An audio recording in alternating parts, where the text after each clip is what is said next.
Mesdames, Messieurs, bonsoir et bienvenue. Ils ne seront pas poursuivis. Légitime défense selon le parquet pour les deux policiers de Joué-les-Tours, filmés cet été lors d'une interpellation musclée. Deux femmes avaient porté plainte pour violence aggravée. La plainte est donc désormais classée sans suite.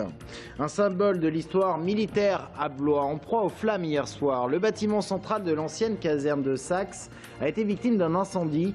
La toiture est partie en fumée. Les raisons restent pour l'instant inconnues, mais le promoteur immobilier est accusé de ne pas avoir entretenu et sécuriser le site. Et puis à la fin de ce journal, nous vous emmenons dans un lieu unique en France et qui pourrait devenir un lieu de mémoire. Un camp d'entraînement de la Grande Guerre a été découvert dans la forêt de Blois. Il s'agit des seules tranchées d'entraînement de la guerre 14-18 qui ont été conservées en France.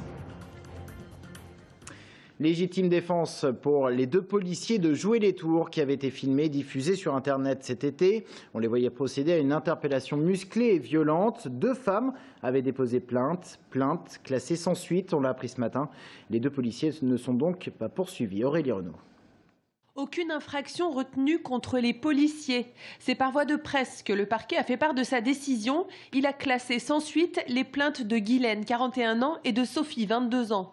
Selon les deux femmes, il y aurait eu violence aggravée avec arme durant la fameuse interpellation du 18 août dernier dans le quartier de la Rabière. Mais au vu de l'enquête de la police des polices, le parquet, lui, a conclu à un cas de légitime défense de la part des policiers de Joué-les-Tours. On a aujourd'hui une position du procureur qui, sur le fond, ne nous surprend pas particulièrement. Moi, j'ai demandé que le rapport de l'IGPN puisse être communiqué. Je n'ai pas eu de réponse à mes demandes. Soulagement du côté des syndicats de police. Selon eux, la vidéo a même un côté positif. Elle montre le manque évident d'effectifs sur le terrain, notamment le week-end. Ce matin-là, les policiers auraient dû être 3 à patrouiller et c'est parce qu'ils étaient 2 que l'interpellation a pris cette tournure. L'enquête judiciaire a permis d'établir que notre collègue s'était défendu dans les règles. Le fonctionnaire de police aujourd'hui, il a une activité procédurale, hein, comme on lui a proposé, il l'a accepté, il l'a bien compris, mais son métier reste un métier de voie publique et s'il est désireux de retourner sur la voie publique, il retournera sur la voie publique. Le conducteur du véhicule et les deux femmes de la vidéo seront jugés pour outrage et rébellion le 22 octobre prochain. Légitime défense donc pour les deux policiers. Comment cette annonce est-elle vécue à la Rabière, ce quartier de Joué-les-Tours où a eu lieu cette interpellation? Eh bien on voit cela avec Romain Delville. À la fin du mois d'août, une marche de soutien aux personnes interpellées était organisée. Moins de 2 mois plus tard, la décision par le procureur de ne pas donner de suite pour d'éventuelles sanctions envers le policier est accueillie avec un certain fatalisme dans le quartier de la Rabière. Méfiance des médias, défiance envers la justice, les personnes rencontrées ne se faisaient guère d'illusions sur les suites de l'enquête par la DGPN. Le soufflet est retombé, c'est de l'histoire ancienne, disent certains, qui connaissent par le prénom le policier jocondien dont le comportement est critiqué au-delà même de la vidéo. Tous parlent de bavure mais craignent d'être filmés par peur de représailles policières. Sans la vidéo, la bavure aurait été étouffée avant enquête par la police des polices, considère-t-on dans le quartier. Un violent incendie à Blois hier soir. Il a touché un bâtiment emblématique de la ville, le bâtiment central de la caserne de Saxe, avenue Monory. Le feu a pris dans les combles vers 19 h. 200 mètres carrés sont partis en fumée. Un feu qui a mobilisé plusieurs dizaines de pompiers qui ont eu du mal à circonscrire le sinistre. Les raisons ne sont pour l'instant pas connues, mais un début de polémique est lancé. Le promoteur immobilier chargé d'assurer la reconversion du site depuis le départ des militaires est accusé de ne pas avoir entretenu et sécurisé les lieux. La municipalité avait mis en demeure à plusieurs reprises. Elle venait de prendre la décision de faire murer les ouvertures. La grève se poursuit à Michelin Joué-les-Tours. 200 salariés poursuivent le blocage de l'usine. Après avoir occupé à plusieurs reprises ces derniers jours le périphérique de Tours, ils s'opposent toujours aux propositions de la direction qui font suite à la suppression annoncée de 700 postes sur le site jocondien.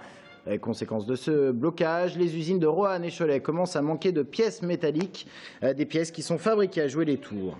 Justice, ouverture aux assises d'Indre-et-Loire aujourd'hui du procès du meurtre du jardin Bousignac à Tours. Rappelez-vous, le 27 octobre 2010, Hervé Francesca a été retrouvé mort dans sa baignoire. Il avait reçu de nombreux coups de couteau. Le supposé meurtrier, qui entretenait des relations épisodiques avec la victime, était resté sur les lieux du crime. Il avait rapidement avoué avoir commis ce crime par jalousie. Il comparaît pour homicide volontaire. Le verdict est attendu demain soir. Les chiffres de l'accidentologie en Indre-et-Loire au mois de septembre, et ils sont mauvais. Hausse des accidents de 20% par rapport à septembre 2012. Le nombre de blessés augmente de 16% et le nombre de tués de 66%. Il y a eu ce mois-ci 5 morts sur les routes du département depuis le mois de janvier. Le nombre est en revanche en recul, moins 16%. C'est 5 morts de moins que l'an passé à la même époque. Et puis on a appris la mort d'un homme de 74 ans à Couëmes en Indre-et-Loire. Il conduisait un scooter. Il a percuté une voiture cet après-midi. Il est décédé. On en vient à la politique et Véronique Péan, la responsable du Front National d'Indre-et-Loire, qui part pour les municipales. Elle sera tête de liste à jouer les tours. Elle annonce par ailleurs qu'une douzaine d'équipes sont déjà constituées sur le département, à Amboise, à Bléré, dans le Chinonais, dans le Richelet, dans le Lochois ou encore dans le Castel-Renaudet. Et puis Véronique Péan est l'invitée ce mois-ci du débat libre-échange présenté par Sabrina Meloult. Le thème ce mois-ci, les municipales, le grand soir pour le Front National, c'est une question. C'est à suivre sur TV Tour Val-de-Loire en première diffusion demain, vendredi à 22h30. Les militants socialistes de Touraine votent depuis 17h au programme la désignation des têtes de liste pour les municipales. Vote qui concerne 15 communes, essentiellement de l'agglomération. Il n'y a pas vraiment de compétition. Seul Saint-Pierre-des-Corps a pour le moment 2 candidats. Dans les autres communes, il s'agit souvent du sortant, comme à Tours, Jean Germain. Jeudi 10 octobre, c'est le JT de ce jour et c'est parti pour les rendez-vous de l'histoire. 16e édition cette année. Au programme toujours des conférences, des expositions, des débats, du cinéma et puis le Salon du Livre. Président cette année de ces rendez-vous de l'histoire qui se termine dimanche, le réalisateur Bertrand Taverny. On l'écoute. Je pense que le cinéma est une des meilleures manières de sculpter l'histoire, de la montrer, à condition de ne pas la reconstituer. La meilleure manière de vous répondre, ce serait en citant Jean Rochefort, qui m'avait dit, je crois pendant le 3e jour de que la fête commence, en somme, tu penses que la caméra vient d'être inventée en 1715. Et de l'histoire, on en reparle avec cette découverte en forêt de Blois, un centre d'entraînement pour l'armée française lors de la Grande Guerre de 14-18. Des tranchées d'entraînement de cette époque uniques en France, ce sont les seules qui ont été conservées. Visite guidée avec un passionné qu'Anaïs Michaud a rencontré. Ça a été longtemps un secret de Polichinelle avant de finir par tomber dans l'oubli. Aujourd'hui, Alain Gauthier nous livre le fruit de 30 ans de recherche depuis le jour où il a découvert une baïonnette aux abords des Sablonnières à Chambon-sur-Cisse. Là, on a un exemple parfait d'une tranchée école, en quelque sorte. Ces petites plateformes-là servaient à installer notamment les mitrailleuses, les dents étant des moyens de protéger les occupants de la tranchée par rapport aux éclats, par rapport aux tirs d'enfilade. Donc c'est très caractéristique. Donc ici je suis à l'emplacement d'un mitrailleur et les servants étaient de chaque côté pour amener les munitions pour le servir.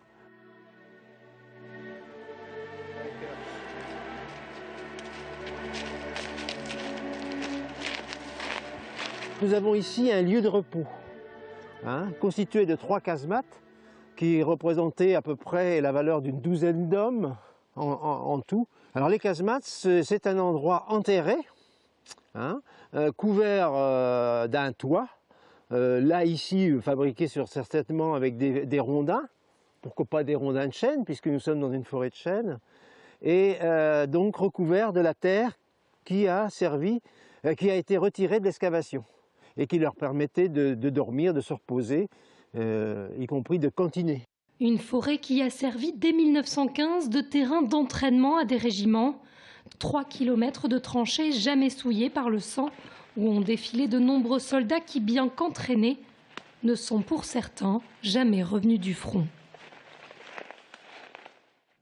Et dans le cadre des rendez-vous de l'histoire, vous pourrez visiter le site samedi de 16h à 18h. Cela débute avec une conférence à Coulanges, suivie des visites de la tranchée. Renseignements sur le site internet des rendez-vous de l'histoire. Restez avec nous dans un instant avec notre invité. On parle de l'hébergement d'urgence à Tours. Situation alarmante dénoncée par les associations. C'est dans quelques dizaines de secondes.